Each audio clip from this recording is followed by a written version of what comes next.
Welcome to the Creator Spotlight, the interview portion of the Spotlight here on Fightful. I am Steven Jensen, joined as always by Jeremy Lambert. And our guest today is a professional wrestling legend. You know him from WCW, you know him from WWE, you know him as the Ayatollah from The Wrestler. He's a three-time world karate champion. He is the greatest, Ernest The Cat Miller. Thank you, Ernest, for joining the show today. How you doing, man? Hey, man, thanks for having me.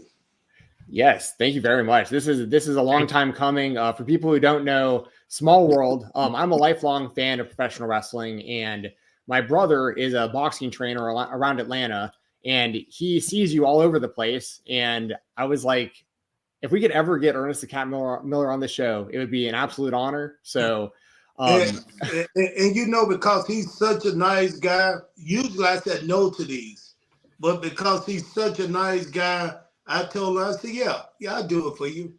Yeah, we appreciate that a lot. That's exactly what he told me, actually. So thank you. Oh, we're gonna have to give your brother a cut of this, Jensen. Yes, absolutely. Yeah. So what I did, as y'all can see, I'm gonna do my own conversation on my own podcast. There you go. Cat's Corner podcast. I love it. Podcast, yes. So how have things been, man? Like, I know you're really active around Atlanta with the karate and the training and everything you got. What you got going on right now for people who might not have been keeping up with you lately? I just finished a movie. Well, two movies. I got one movie coming out, which is a sci-fi movie, and it got a bunch of wrestlers.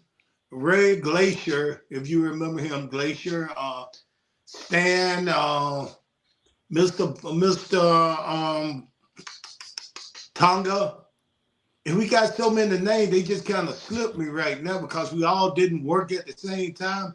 But it's a bunch of us in this movie. So this movie is called The Unbreakable Bunch. And that's a good movie. And then I just finished a movie with Michael Jai White, a movie it's an action-packed movie. It's called Trouble Man. And that's going to be a pretty good movie as well. So looking forward to seeing those things out pretty soon. Yeah, me too. And you mentioned Glacier, and of course I remember Glacier. He was actually my high school lacrosse coach at Lassiter High School briefly. Oh, was he? Yeah, he was there when the same time I was there at that high school. So I didn't play for the lacrosse team. I wrestled on the wrestling team with Steve Day, if you ever met him. But mentioning Glacier, I mean, one of my favorite memories as a kid, being a fan of WCW, was your debut and your alliance with Glacier against Wrath and Mortis. You're still friends with Glacier to this day. Well, I'm friends with them all. Rest in peace, Mortis. But I'm still friends with most of the guys I was with back then. Good to hear that you're keeping up with everybody. Glacier, huge. I'm a huge fan of Glacier, and yeah, I know Jensen. You always have memories of that. I wanted to ask. We're gonna kind of jump around a lot here, but I wanted to ask about the 2004 Royal Rumble and any memories from that match that you partook in. Man, that Royal Rumble. You know, my days in WWE was kind of up and down. I really didn't want to go to WWE because I had made from wrestling. You know, okay, let me go back to my start. Before I started wrestling, I was a karate instructor. I was a world karate champion. I was making pretty good money teaching karate. I was having fun working with people in the karate world. But the thing was, I wasn't making that much money. So what did I wanted to do is I said, I wish I could make more money and I could continue to do this. But I had a 2-year-old son at the same time. So, you know, I kind of wanted to kind of secure his future as well with something that was paying a little bit more. So when wrestling came along, it was a thing to where I was going to come out, WCW was going to be on my name, enough to where I could get a contract in Japan, and I would go spend 3 months out of the year over in Japan, then making more money. Then I was going to come back to the state here, Atlanta, not just states, but Atlanta, and teach karate. So when I was in WCW, I kind of grew real fast.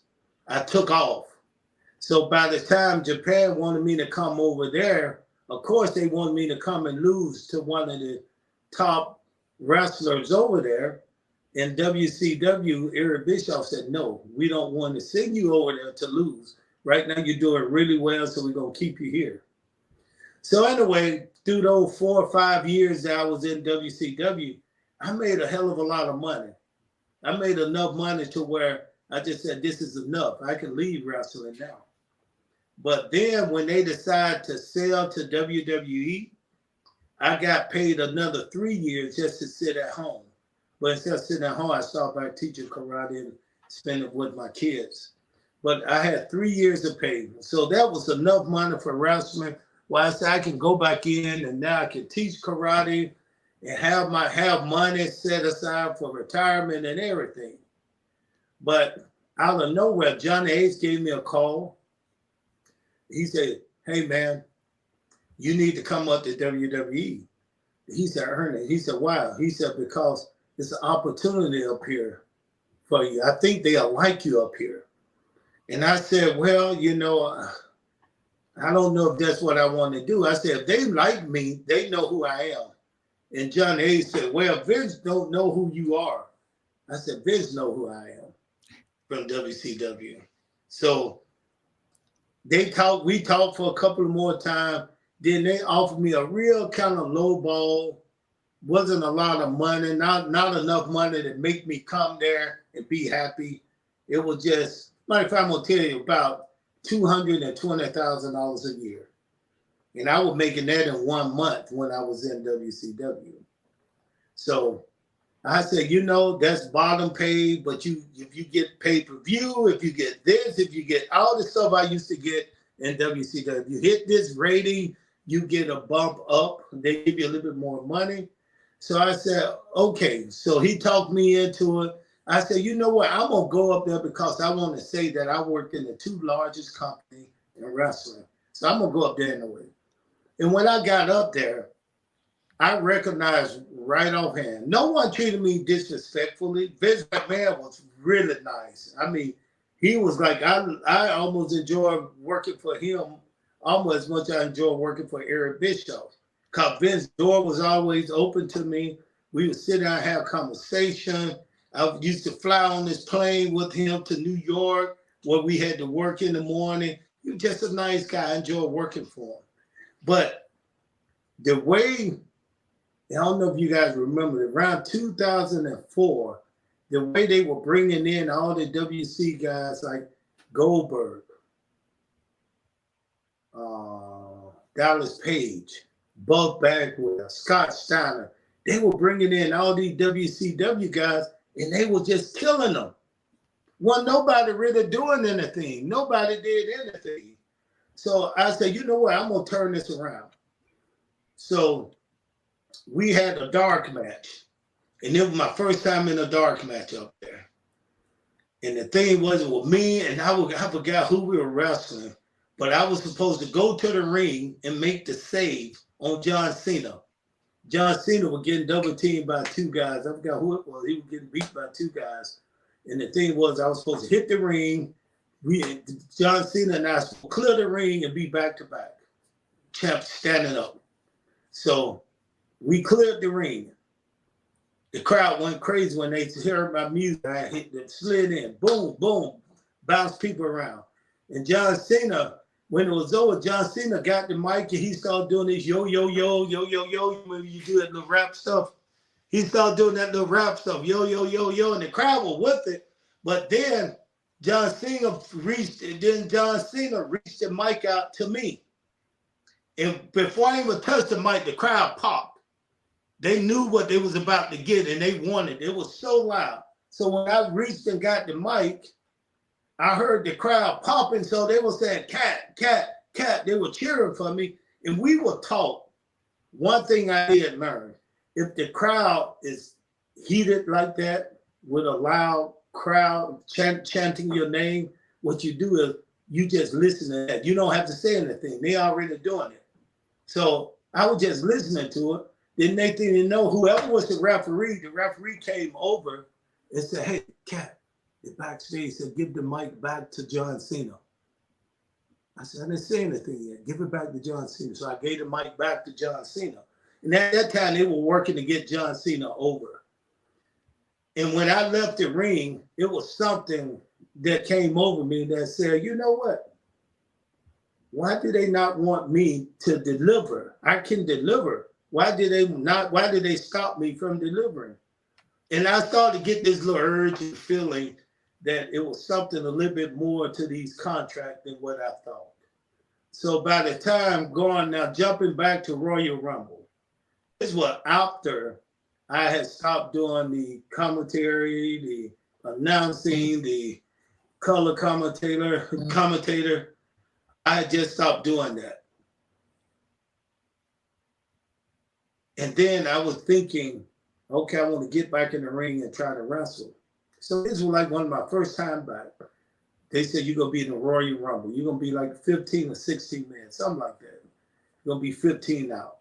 So, man, they hit my music. I hit the stage. Boom. Once again, the crowd popped. Huge. Royal Rumble, one of the biggest pay-per-views around. That Royal Rumble was beautiful, man. I mean, the crowd, when my music hit, the whole thing down, they popped. When I got in the ring, started dancing, kicking people out, they popped. The crowd was going crazy. Pop mean the crowd just react to you. They went crazy. And the music was loud, man. The people were cheering me. If you go back and look at it, the crowd were all into it. Even to the last moment when they got up and threw me out, the crowd popped huge.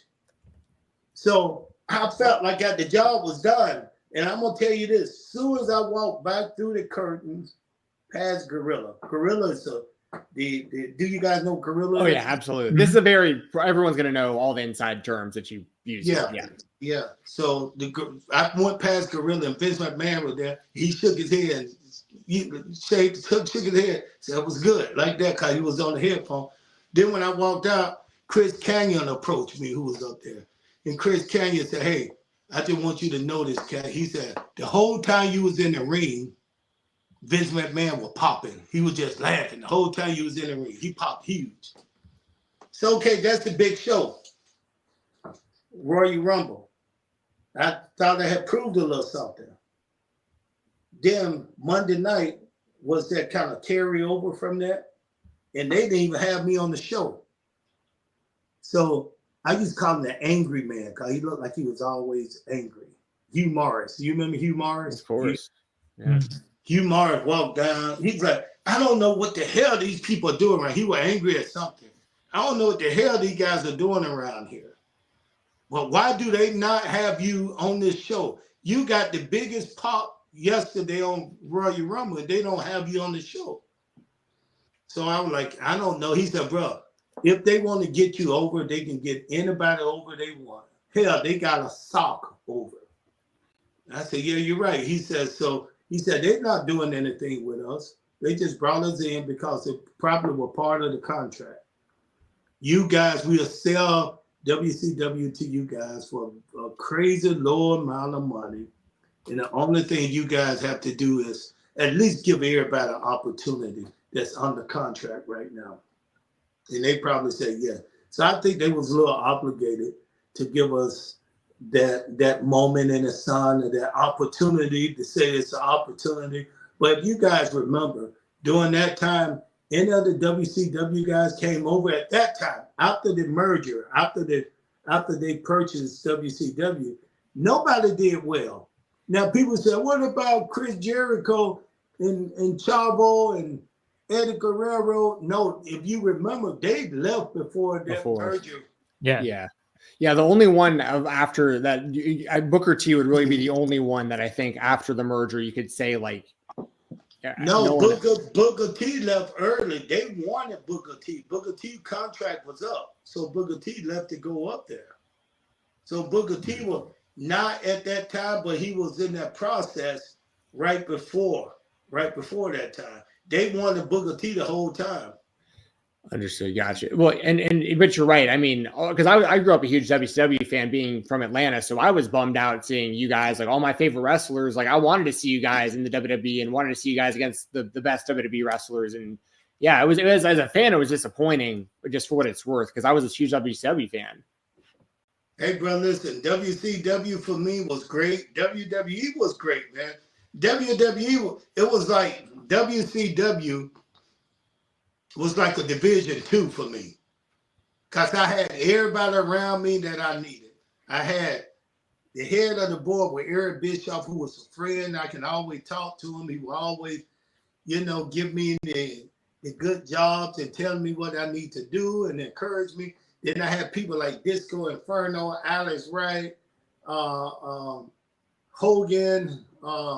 Macho Man. I had all this talent around me. All I had to do is say, when I got ready for my match, all I had to do is say, okay, what should I do at this time? What should I say?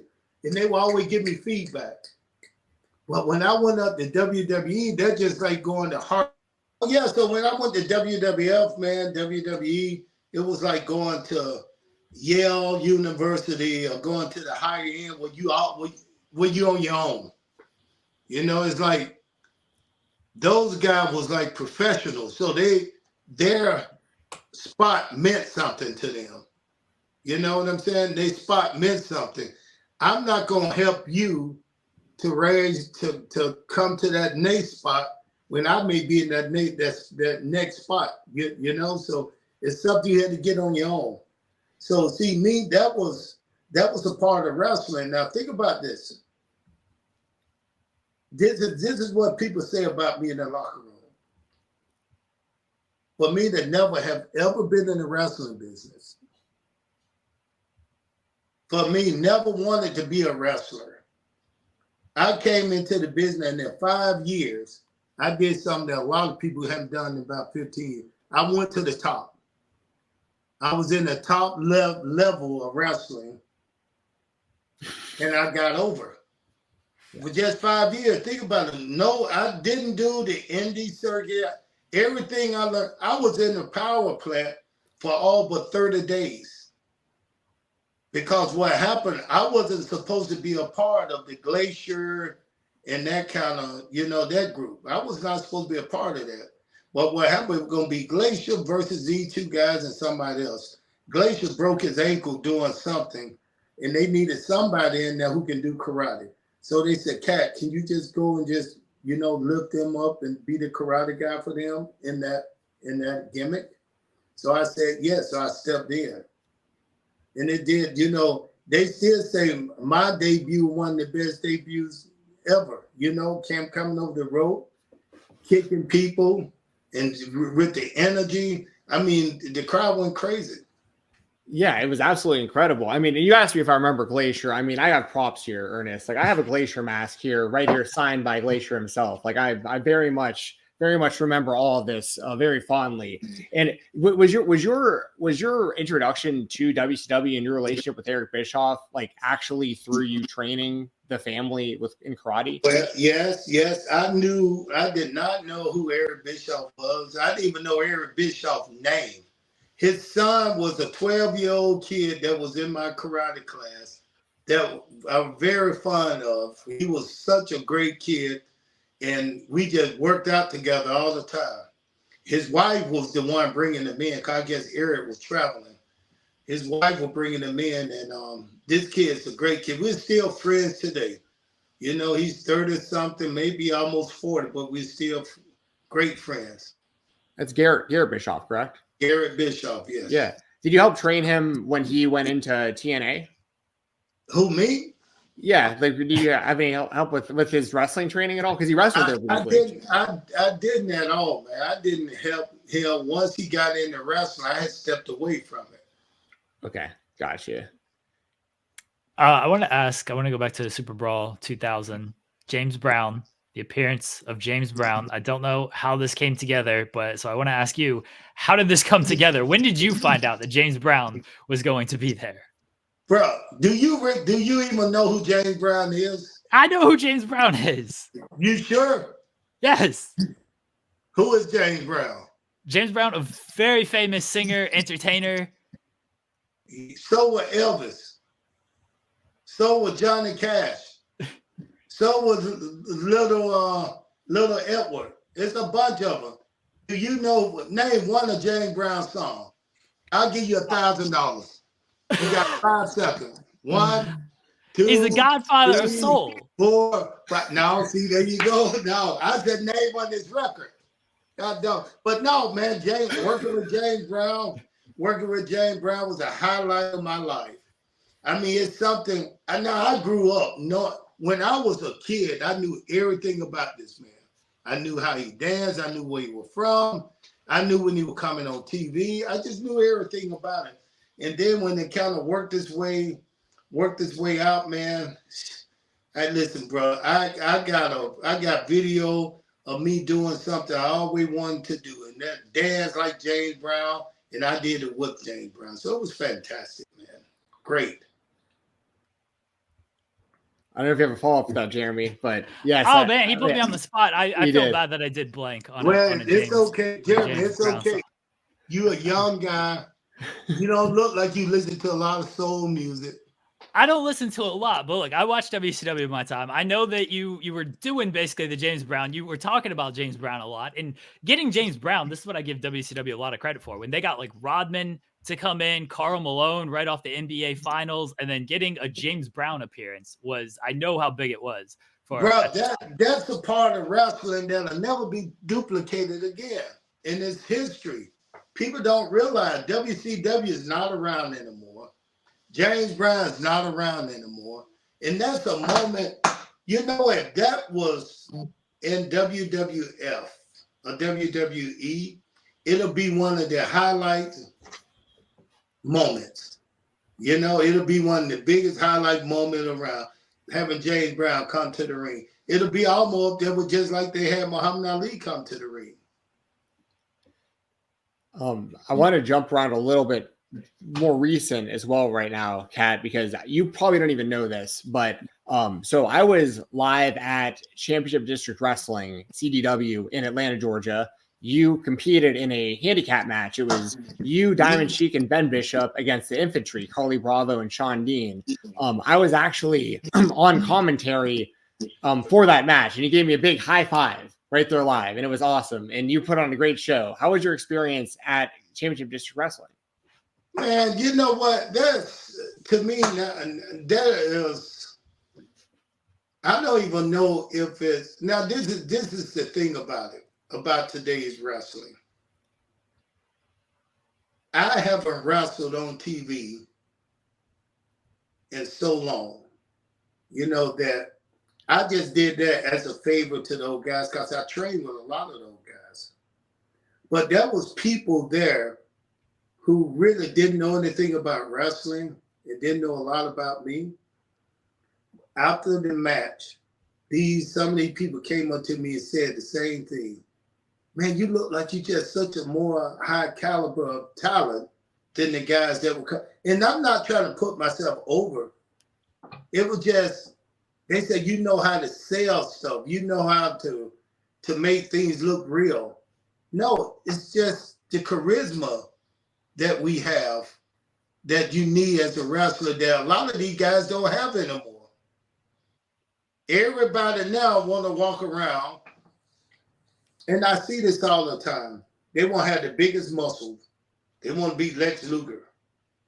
They want to be the meanest guy around. They want everybody to fear them just the way they look. They come to the ring, chewing gum, walking like they 6 feet tall and they're only 5'8". That's not charisma. Charisma is being able to do anything you do in the ring, make people watch you. And when they watch you, they can follow along, and now they know the story you're trying to tell. And they know the people who you're telling the story with and through. That's what we was as a wrestler in no time. Now, that championship, you saw me. You saw how the crowd was in everything I did. And a lot of them didn't know me. A lot of them were just there. They didn't know who I was, but they was fully entertained just by the little stuff that I did in the ring. And you could tell by the crowd. Yeah, I was going crazy. I was having a great time. The crowd was having a great time. Now, Jeremy, I want you to forgive me now. I didn't mean to attack you like that. No, you're fine. But every now and then I look over at you and you look like a young, what was the guy name with with Mortis and Ralph. Oh, James Vanderbeek. Yeah, you look a Sinister lot like Vincent. Vanderberg. You look a lot like Vanderberg. I'll take that. That's I mean, he was just doing cocaine on an NWA paper. He was. Well, he was not. Well, I didn't say you look like him doing cocaine. No, but did you see that, Ernest? Recently, No, they did a spot on an NWA show where he was seen at a table doing cocaine and licking it off his fingers and everything right there on the screen. So, and see, what kind of image is that for any wrestler? Oh, it wasn't good because they No, may have lost him a television deal. yeah, NWA, it was not good for them. Yeah. And they let that go through? It was on a pay-per-view of theirs. Yeah, it was on a as matter of pay-per-view. fact. PLE on Fight Plus. It was on Fight TV, I believe. Yeah. Wow. I don't watch a lot of wrestling today. I got a lot of young friends who are into wrestling, but I don't really watch a lot of wrestling today, Well, you weren't missing much with that pay-per-view. Oh yeah, there was some okay stuff, but yeah, that one might have cost them a television deal airing that. So now I wonder how shows like NWA, I wonder how those guys can really sustain their time out there like that without having a TV contract. Are they making any money? Are fans with them, or it's just the community? The wrestling world universe is so big that it's enough that you can live off of that now. Billy Corgan's got a lot of Smashing Pumpkins money. That's is that? Yeah. He owns it, so he's still But speaking of, there's kind of a link there almost. The theme songs, you know where I'm going with this, Jeremy? Ernest Miller, your original theme song was later used for Tyrus, who was the NWA champion up until recently, actually. Do you still ever hear people like singing that song to you or anything? Did somebody call my mama? Bro, listen, Mark Henry and I were talking on my podcast yesterday. He said Ernest probably the only one that came in that people recognized him by something he created. Somebody called my mama. And it was so good for me that they tried to give it to somebody else that it didn't work for, because it was natural with me. Well, they definitely gave it to somebody else, and they tried to, force that on. Did it work? No, nope. Did it work? Not like you. No, I think people still associate it with you. Like everyone's like, oh yeah, remember the cat had that first, and then they gave it to Pro Display. I got phone calls and everything. Even guys backstage when that happened. One guy called me. He said, "Hey man, they trying to steal your shit." I was like, "What?" He said, "Yeah, look at it on TV." So I caught the end of the match when they were coming out and the girls came in there. I said, "So what? That's good. It's good to see that you can impact something that you're involved in." Because I came up with all of that. A writer didn't write that for me and say, "Here, this is call my mom is your little cliche, your dancing move, this is all." No, nobody gave it to me. I came up with that myself as I started to grow as a character. Now to see that it was just that good that you got this $1 billion company reusing it for somebody else on their TV. Yeah, they just handed it right over, which was very unfortunate. I want to ask about. I know we have limited time. I don't want to keep you too long, but I did want to ask about your commissioner stint in WCW, and I always loved the backstage stuff with the Young Dragons, Kaz Hayashi, and who turned out to be Jimmy Wang Yang. Those guys. What was it like working with them? Fun. My whole wrestling experience with WCW was nothing but fun. It was all fun. And it showed in me, because really I'm a quiet guy. I don't do a lot of talking. I go in, I teach karate and have fun with my class. I don't do a lot of talking. But at this time, man, I'm telling you, that time I was having so much fun. It just showed through me on TV when I came out did anything. Because I was working not just to impact the crowd, but impact the boys in the back who sit back there and watch everything on the monitor and making them laugh. So I had some fans back in the back, you know, like Macho Man. Macho Man was one of the ones who were telling them we need to push the cat. Hogan wanted to lose the championship belt to me. He suggested to the booking crew that he should lose the belt to me and chase me to get it back because I was over there. They struck it down because I think that was at the time when Hogan was getting ready to leave. You know, so I mean, it was over. It was fun, man. Fun, great time. Yeah, I'm a huge Macho Man fan. That's a huge endorsement as well. Like to have the Macho Man pulling for you. My brother may have mentioned this. My brother doesn't know much about wrestling, but he hears certain names and he like puts it together. Are you still friends with Sonny Ono? Man, I speak to Sonny Ono about damn near every day. Yeah, this is the good part. Most of those guys, we're still good friends. And this is where wrestling, where it's like, have you ever done something and you don't know the impact of what you just finished doing until you see it later and it come back to you and you were like, damn, I didn't know I impact that like that as much as I did. I did not make that impact. Sure. And that's what wrestling is to me. I have done with wrestling because when I went to, let's just say, I don't go to a lot of wrestling shows. I don't. You're not gonna see me back in the back at WWE or back in the back at AEW, walking around talking to people. But recently, I did. I went to WrestleMania in California. And I went to WrestleCon, which is a totally different event. They bring you in, sign autograph, talk to people, boom, talk to people, say hello. So after the show, I went back to my room. I'm laying in the bed, talking with my wife. Then I get a call from Sonny Ono, and he's on the phone video telling me, hey, come next door. I said, what? Hotel next door. I said, why? He said, look who's here. He showed me Shane Helms and some of the Young Dragon guys. They was over there. He said, come over here, Jamie Nobles and those guys. He said, come over here, everybody over here. So I talked about that. I said, it really wasn't next door. It was down the street. So I got in the Uber.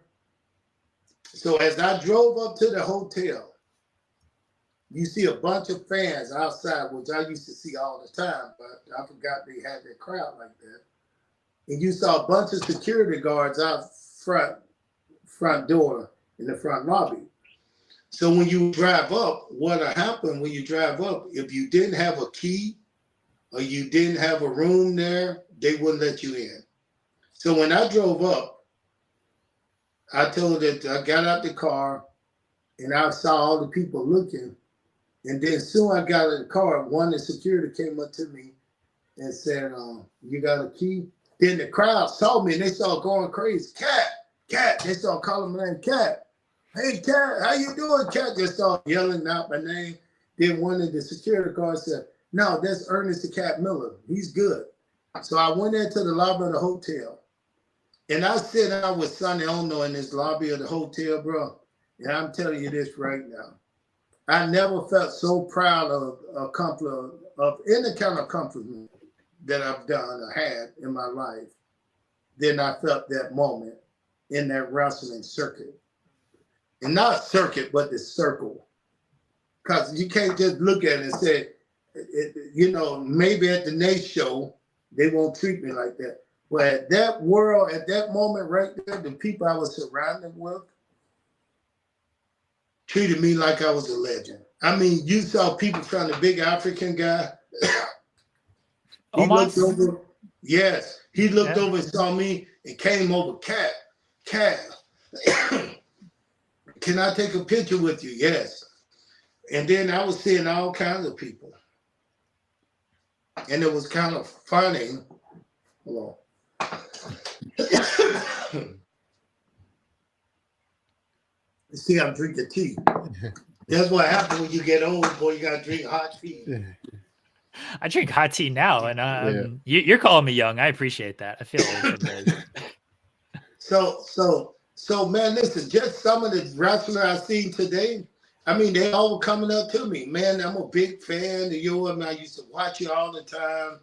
You know, all the boys came around me. It just made me feel loved, you know, and appreciated. I know, like Shane Helms and Jamie Noble are doing producing for WWE today, and I mean, their time in WCW was such a big impact for everything that they learned then, bringing it over to what they're kind of teaching people today. Shane Helms is, I think, one of the top producers in WWE. Name some of the people who was in that group, the Young Dragons. I told you, Kaz Hayashi and Jimmy Yang. It was Yang. And then it was Jamie Noble. Yeah. Yeah, it was the three of them. Now, the way we came up with that, at that time of doing business in WCW, I think Vince Russo was there. And I had a lot of control because I was over. I was over. And I was able to call my own thing. They wanted me on TV almost every segment. So I heard that they were saying, I heard them talking in a meeting. They said, listen, some of you guys just want to inform you guys. This Vince Russo talking. One of the guys in the office say, if you don't have anything going on right now, they're going to start releasing people. They're going to start firing people. So I looked around and I knew I was going to be on every segment. I was commissioner and doing all this stuff. So if you remember at that time, I was working with everybody from Hogan to everybody, you know, so I was kind of going to be on every segment. So, and they gave me freedom to write and put together my own thing. But at that time I started thinking about these young guys that needed an opportunity. And I just didn't want to see them fired. So we sat down and I came up with the thing. I said, listen, I'm a karate guy, right? I said, why don't we make this even fun? Like, I don't know if you guys ever watched this show called Pink Panther. Mm-hmm. The Pink Panther was always this detective who knew karate. I always act like he was going to hurt somebody doing karate. So I said, listen, let's come up with this. This is what I want to do. I want to use those three guys. They're going to be asking me for matches, and I'm going to be turning them down, but I'm going to give them another job. They're going to be my little karate cronies. They're going to follow me around and attack me and let me practice my karate. Yeah, so the Young Dragon were going to be my karate crony. I said, I need those guys, and what they're going to do, and we're going to make it interesting. That's how you're going to make it interesting. I said, they're going to be like my karate students. So they're going to follow me around. Anytime I look like I'm not paying attention, they're going to jump out at me and make me kick and do all my karate stuff. They said, how's that going to work, though? I said, I don't know. I'll figure it out. So we started using this imaginary music first. Like I can be sitting in my office and I hear some music playing. Then I look around. I'm like, where's the music coming from? There's no radio, no speaker. Where's it coming from? And then you look behind a light post or something like that, and you see these three guys trying to hide behind something. And they really not hiding, but you see them looking at me. That was the gimmick I came up with for them, just so they can make it through that moment, just to stay around to keep their jobs. And then, as you know, they went on to have good individual careers. And I'm not saying I saved their career because they was already talented, but I did help them with that just to get over that spot. One of my favorite ones was you were like getting out of the limo, the car, and they were just like there. They just appeared, and you're like, "Where did y'all even come from? Like, what is going on here?" Yeah. Hey man, listen, Jamie and I and Shane and others. Listen, everybody at that time that was in WCW, we still pretty good friends. We all, even Mike Sanders. Y'all know you remember. Of course, above average. Absolutely. Yeah. Mike Sanders, good voice. He was a good speaker. Mike will even do well today in the business if he was there doing something because, you know, he was always just well-spoken. Words just flow off his tongue. He could tell lies and you never even know it's a lie. So he would do pretty good in this day world because the guys today, all they can do is talk. They don't scare me. Do they scare you guys?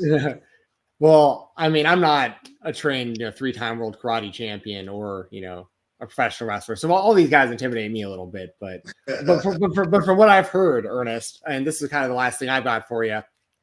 I know you're around town, you're all over the place, and you train a lot of people, but I hear you still very much have it yourself. I've heard that if you go into the gym and you want to try Ernest the Cat Miller, like, bad idea. Can you just let the people know kind of like how important it is for you to like stay in kind of the karate shape that you're still in to this day, and then also how important it is to pass that along to like the next generation? With me, I never stopped doing karate. Even when I was young, karate wasn't just something for me to do, man. It was like an elevation. It was something that elevate me out of the condition, out of the place I was in. And when you at that age, when I was at the age 9 to 10, that was it was like you in between. You're not a teenager. And people have, sometimes they said, that is the age where you have psychological problems and issue can occur because you trying to find your identity. So karate, I started karate at that age, and it really kind of elevated me into who I wanted to be, a martial artist karate. So that means I didn't just take one style. Once I finished with that style, I was like, well, I'll go do it again. I'm 60 now, and I've been doing it like 50 years. And I don't remember one whole week without going to a karate class in my whole life. And I'll tell everybody, I said, what made me different from when I was 35? I could beat you up a mile away. I start talking to you. I can run up on you and kick you. I can beat you up in the whole room. But now you lose a little speed. You lose a little strength, but you gain knowledge and you gain weapons. And I got 6 black belts, and I'm working on a Japanese style Oyama, which your brother see me in the class sometime. And it's one of the hardest style you ever wanted to take. It's the hardest style I've ever taken. But it taught me how not to have weapons, but to be a weapon. Now I can beat you up in a telephone booth. Yes. I don't need the distance. I can take somebody around. I can take somebody and do whatever I want to do with them from a distance, mid-range, or in a telephone booth. Okay, well, I'm think about it. I'm a weapon. If you don't believe me, I'm no. Around the school in Santa Spring every Sunday. Whoever don't believe me, whoever watching this right here, come and try me. I got open doors. Man, I heard the people at American Top Team are afraid of you, man. Oh my goodness! So this is they're not afraid of me, but I went down to spar with them about maybe a couple of weeks ago, and let's just say about 20 guys in there, and on my way out the locker room, somebody who knew me from days gone past said before I even hit the mat, I heard him talking to another guy in the locker room. He said, those guys don't know what they're in for once he get out there. And this was him not knowing what I could do or what I could still do. But once I got on that mat, man, I went about 20 rounds. If you want to hit hard, we hit hard. If you want to kick fast, we kick fast. If you want to take me down, they got took down. If you want to try to choke me out, they got choked out. This is what I told my friend. They said, you too old to be doing that. And I said, these are guys who've been in the business 1 year and 6 years.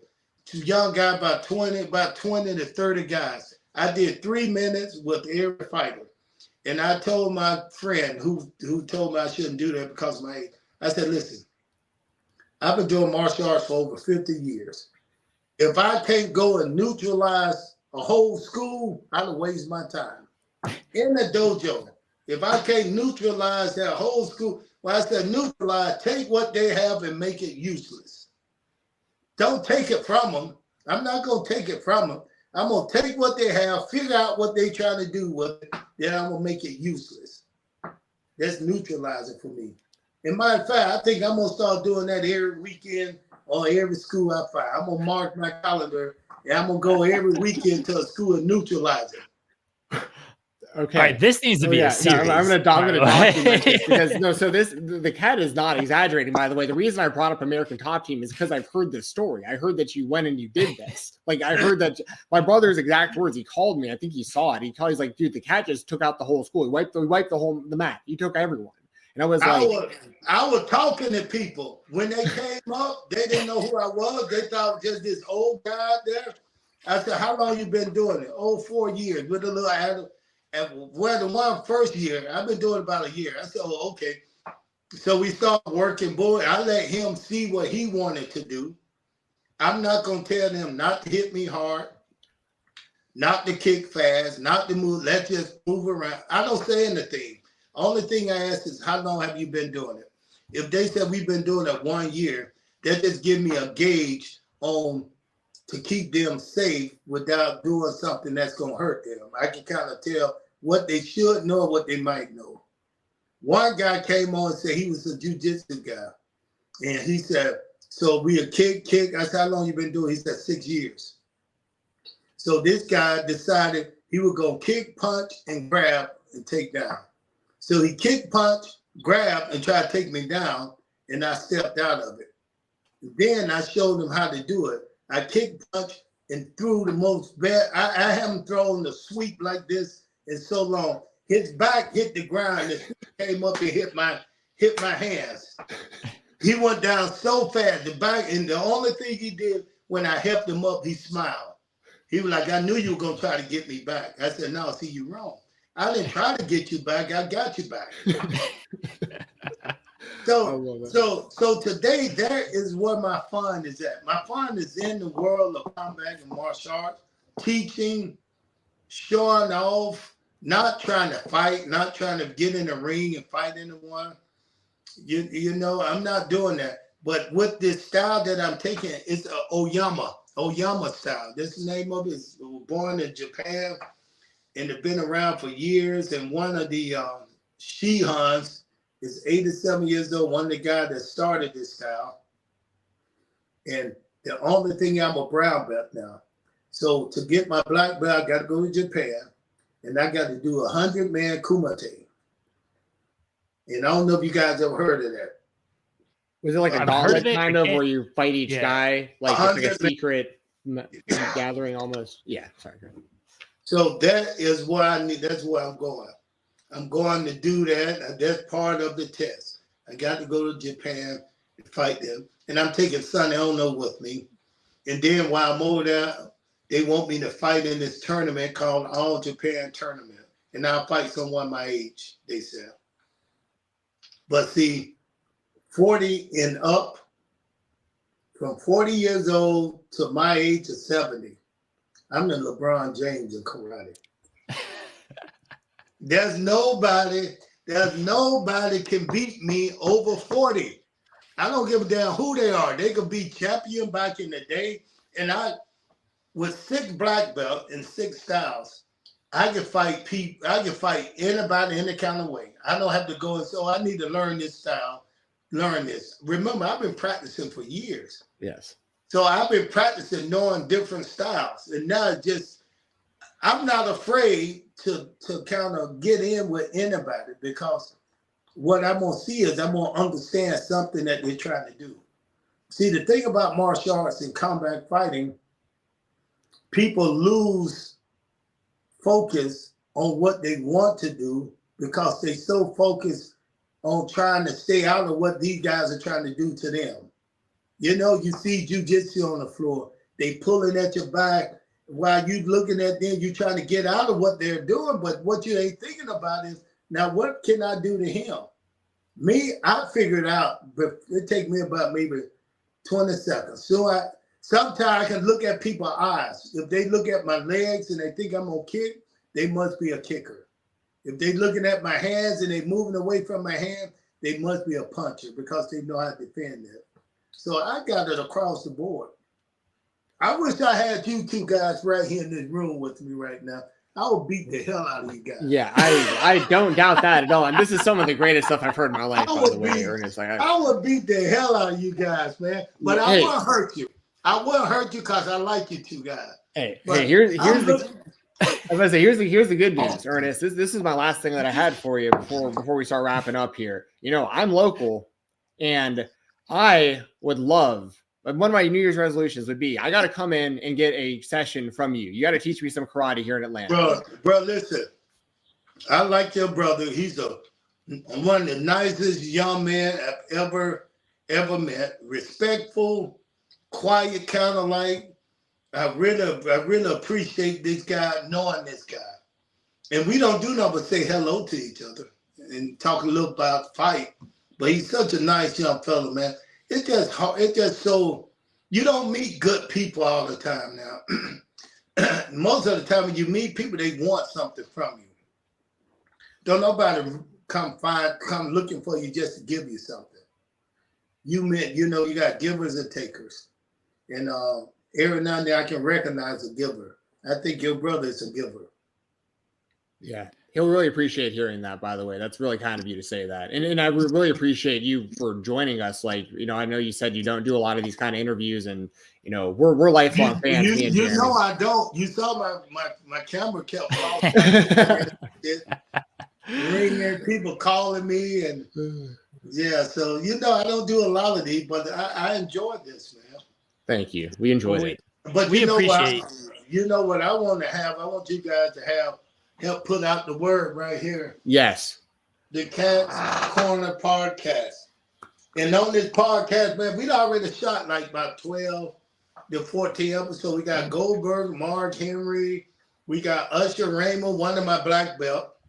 Oh, I didn't know that. Yeah, Usher, one of my black. I got a lot of Emmanuel Lewis. You remember Emmanuel Lewis? Yeah, of course. Yeah. We got him. We got doctors. We got Crowbar. I just got Crowbar. Y'all don't remember? Nice. Crowbar. Of course I remember Crowbar. Absolutely. He's still wrestling. Yeah. We even got one of the guys I wanted to get so bad, just have a conversation with him. We got Sarge. Sarge used to run the power. Buddy Lee Parker. Absolutely. Yes. Yeah. Yeah, we got him. We got to hear his story and what he's been up to, man. Who did he not like in the power plant? What happened with him after the days of WCW. So I got a lot of stuff, and what I decided to do, I decided to take them first and then just put them away, and we're going to start putting them out in January. But the one with Goldberg, interesting. I even got a shout out with Triple H on him for about maybe 5 minutes talking about it.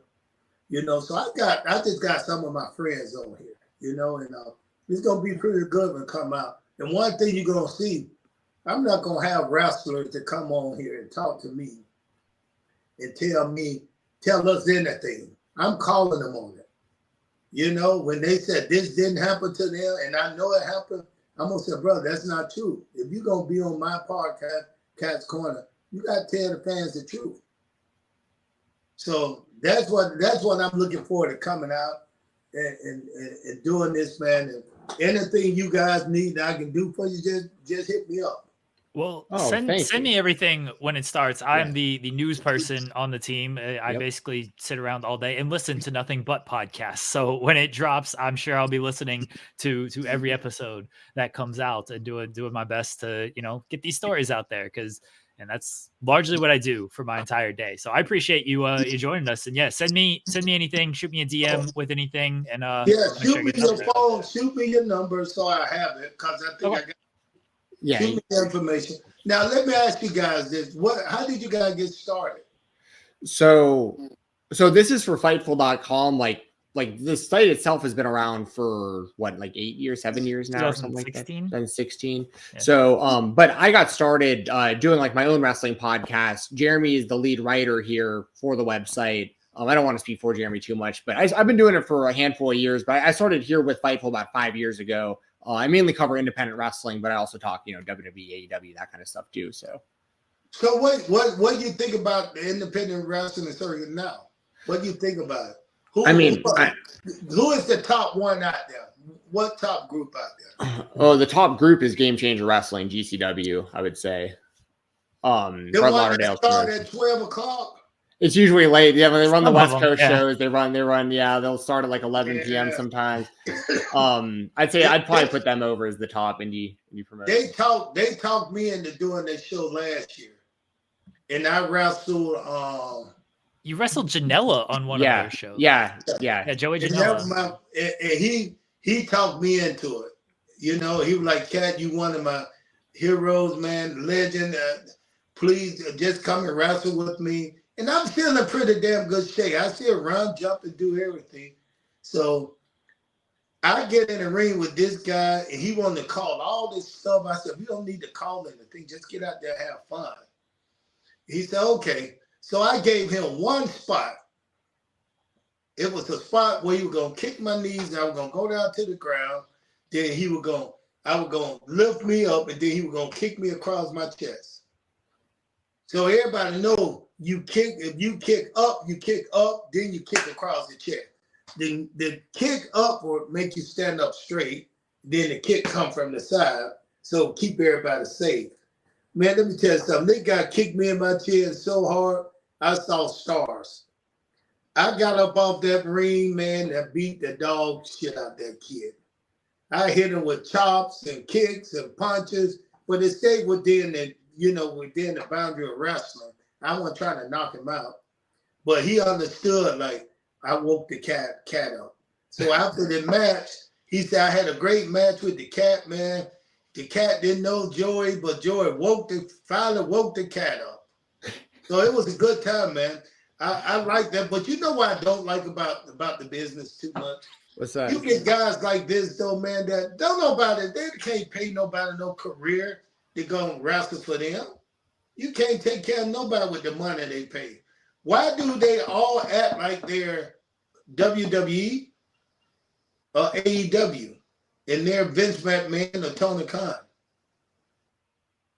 That is, I know a lot of independent wrestlers still have to work a second job because the money isn't always there, just traveling every single weekend. Some do well. Janelle is actually one who does very well just wrestling independently for full time. There's guys like Matt Cardona, of course. Some guys who might have like the clout from being on television previously, they can, still all the merchandise. That was actually something I wanted to ask you about that I know we're already run long on time for you, but if you don't mind, no, it's okay. It's all right.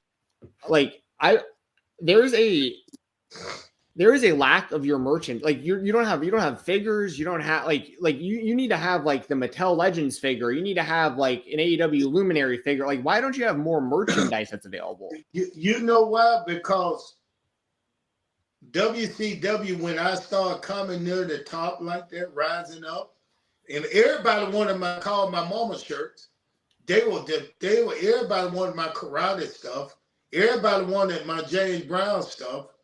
But the thing was, WCW was in such a way that they wasn't no more concentration on building the brand of WCW. You know what I mean? It was not focused on let's build this brand by putting out this merchandise. Let's do this. Right then, by the time I got to the top, it was more like, WCW may not be around in a long time. So why put out merchandise? And then when I got I get calls, when people want to do stuff with me. But you know what, man? I ain't going to sign this stuff and have people making stuff of merchandise for me. And I have no control of what they do and how much they doing it and if I like it or not, Yeah, that's understandable. I was curious about that because I know like Glacier's got like a micro brawler and like they're making some like newer figures for some of these guys. I don't know if like maybe you'd been approached because I would love to get like a modern day Ernest the Cat Miller figure that I could like bring to you and get signed at a show or like a WrestleCon or something like that. It'd be really cool to be able to have something that like fans could bring to you. Are you guys going to WrestleCon this year? Indeed, I think it's in Philly. Mania's in Philly. Yeah. So it's always around there. You guys going there next year? I won't be there. I don't know about Jeremy though. I don't know. It's iffy. It's iffy. So Jeremy, what platform do you write for now? Oh, also Fightful. It's all under Fightful, and I'm the lead news writer. So again, I spend most of my days listening to podcasts, listening to interviews, and then writing about the interviews or just whatever news is out there. But also doing my own interviews and things like that. So what kind of interviews making the go rounds out there? Really making some headlines out there now. One today I listened to Mike Rotunda, Bray Wyatt's father, and he was reflecting on the loss of Bray, and he said that WWE put Bray on a Legends deal. That was something that I listened to today, and that did a big write up on that. So that was a big article today. It's a lot of people who are still in the business, like if like Becky Lynch says something. I have a really good one that's relevant that Ernest might have an opinion on, actually. So there was a big one that you actually wrote on yesterday. There's a story that came out about The Undertaker. He talked about how CM Punk claimed that he could tap out Bobby Lashley or Shelton Benjamin and like make them tap out to his jiu-jitsu. And apparently it didn't go very well for him. He got pinned in like 40 seconds. Like, what do you feel about a story like that? Like, being a martial artist yourself. I could look at someone and tell whether or not they could fight. When I looked at CM Punk fight, his real fight, I got 12-year-old kids who would knock CM Punk out. Yeah. Jeremy, make sure you write that right there. Oh, make sure you write that. Yeah. I think he's probably the worst fighter, but he might be good for wrestling.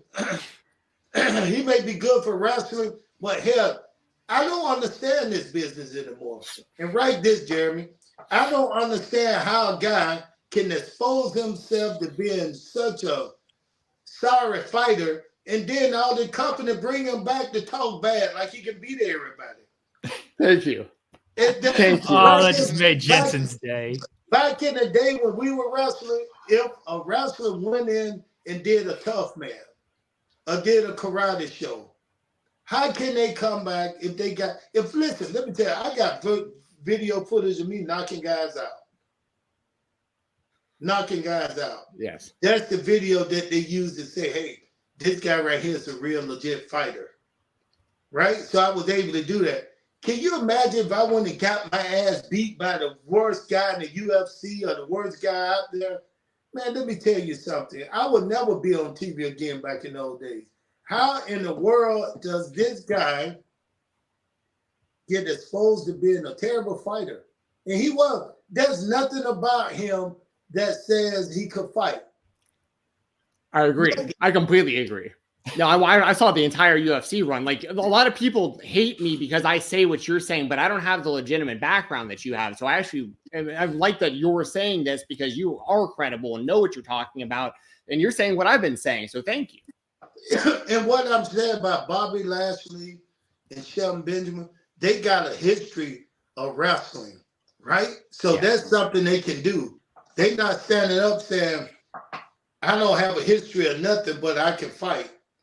You got to have a platform, a foundation first before you can even set out. Like, if I can't beat you standing up, I'm a wrestler or I'm a jiu-jitsu black belt, I can beat you on the ground. You see what I'm saying? Yeah. That right there sounds reasonable.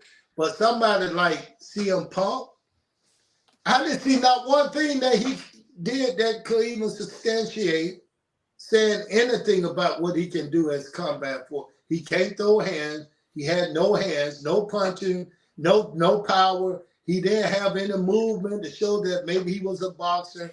He went out and I don't know what the hell he was trying to do. He didn't even look like he tried to wrestle.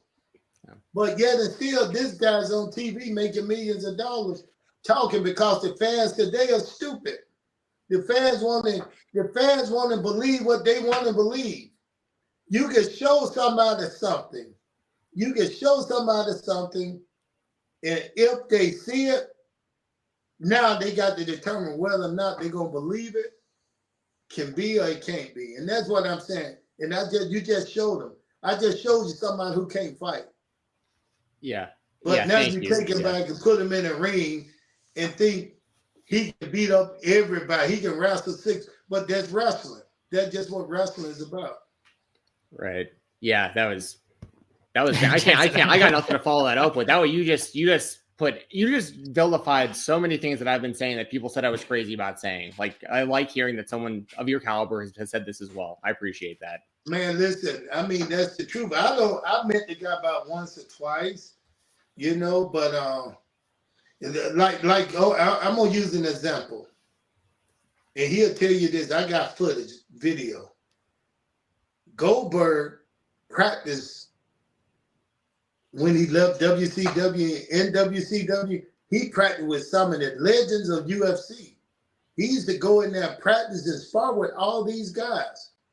And he'll talk about it. You go back on his page, he talk about UFC guys. He talk about all these top fighters. He would go in, and of course, they would invite him in and work with him.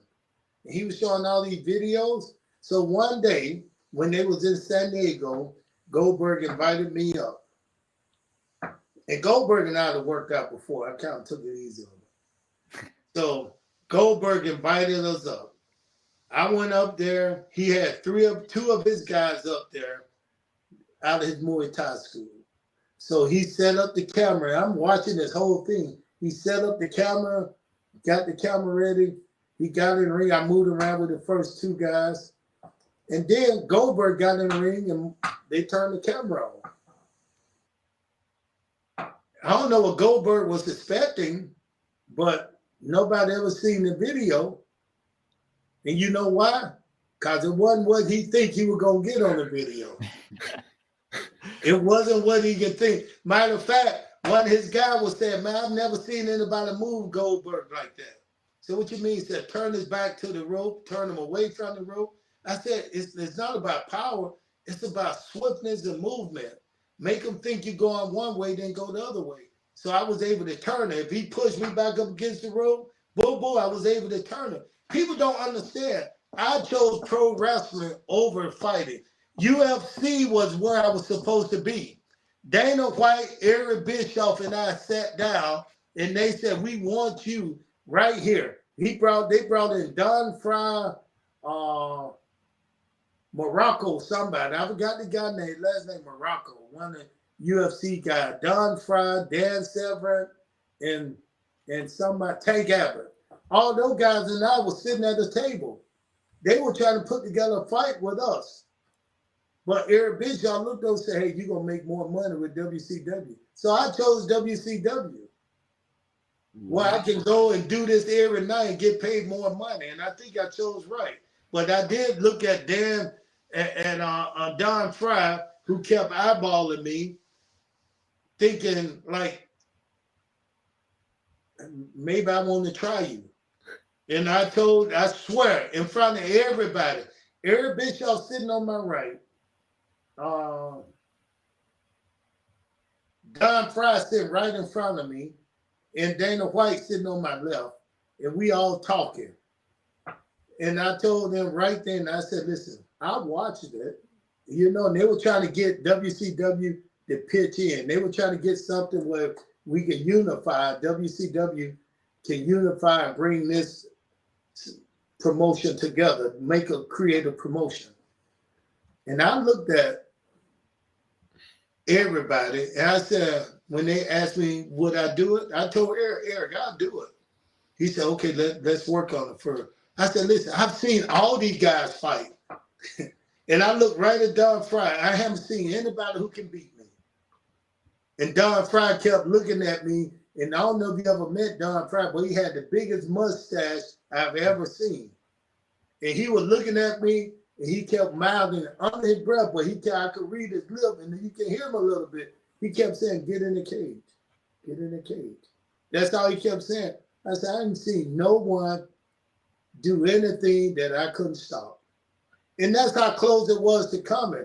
But then Eric whispered in my ear, you're going to make more money with us. Wow. But Don Fry, I would have kicked that damn mustache off his face. There you go. There you go. Wow, I had no idea about that. That's very cool. That's where they wanted me to go. Eric Bischoff had this all put together before it was UFC. Eric Bischoff was going to unify this whole thing, wrestling, WCW with the UFC and mixed martial art. Him and a guy from Japan, Master Ishii, and I think his name was Ishii. He's on K1 and all that stuff. And it was Rick Rufus with us. I told him, I said, nobody in there could beat me. Nobody. Neither one of y'all chumps.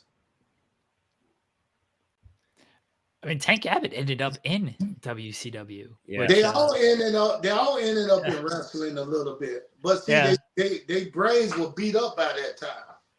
Yeah. And they figured out we ain't making no money at this. No, they weren't making anything in those early UFC days. Like those guys didn't get paid nearly enough for what they were going through. They were getting paid just enough money to pay their doctor bills. Right. Yeah. Probably a lot of them losing money. Huh? Yeah. So probably a lot of them losing money on the doctor's bills.